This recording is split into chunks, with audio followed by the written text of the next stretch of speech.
we got Chris here, so we're going to play ourselves a little game of overreaction. The way overreaction works is really simple. I put out a call on you guys on the YouTube channel a little bit earlier today, asking for you guys to send us your hottest of hot takes. You guys sent in a bunch of them, and now Chris and I are going to adjudicate whether your hot take is an overreaction or not an overreaction. So, Jonathan, what do we got up here first? All right. Chris, you're a veteran with this game now, so we're going to start with you. Is this an overreaction? We're going to hear from Delayed Critique. Spider-Man Brand New Day will have a bigger opening weekend than Avengers Doomsday. Do not think that is an overreaction. I think if you look at a lot of the factors, well, the last movie almost cracked the 2 billion mark. I know that's not the opening weekend, but that's still size and an interest. And with Doomsday, you have a lot of things in there I'm excited for and I want to see. But you think about like the X-Men are a big draw in there. X-Men just came back in Deadpool Wolverine. Chris Evans is a big draw in there. He just came back in Deadpool Wolverine. Feels like some of the things people be excited for, but I feel like a new Spider-Man movie could honestly, do numbers like that.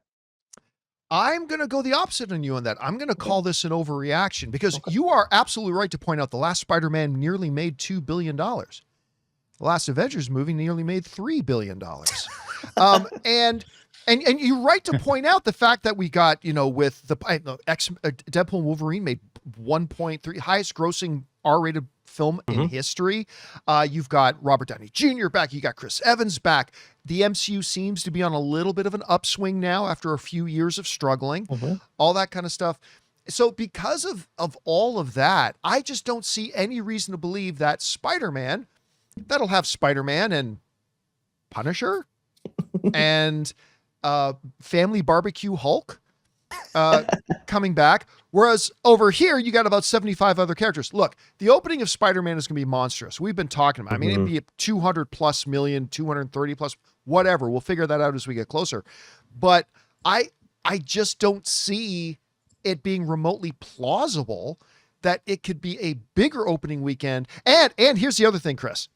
The better Spider-Man is, the bigger the opening of Avengers Doomsday is going to be. That is true. Because Spider-Man is going to create a bunch of hype. Yeah, exactly. So I'm going to go with overreaction on this one. Guys, we want to take a second to thank a sponsor of today's video, Mars Men. One of the things that catches a lot of us guys off guard as we get older is that staying in shape isn't quite as straightforward as it used to be. You can be putting in the same effort at the gym and watching what you eat, but your body just doesn't seem to respond the way that it did a few years ago. A big reason for that is that testosterone levels naturally decline as men age. And that's where today's sponsor, Mars Men, comes in. Mars Men is a natural supplement designed to support healthy testosterone levels with top-notch ingredients. It's made in the USA, third-party tested, contains no synthetic hormones or weird stimulants, and is designed to support healthy testosterone levels, weight management, exercise performance, and overall energy. They also back it up with a 90-day money-back guarantee, which is key. And according to the company, over 91% of users reported higher energy levels. For a limited time, our listeners can get 50% off for life, plus free shipping and 3 free gifts at mengotomars.com. That's mengotomars.com for 50% off and 3 free gifts when you check out. And it's also available on Amazon. After you purchase, they'll ask you where you heard about them. Please support our show and tell them our show sent you.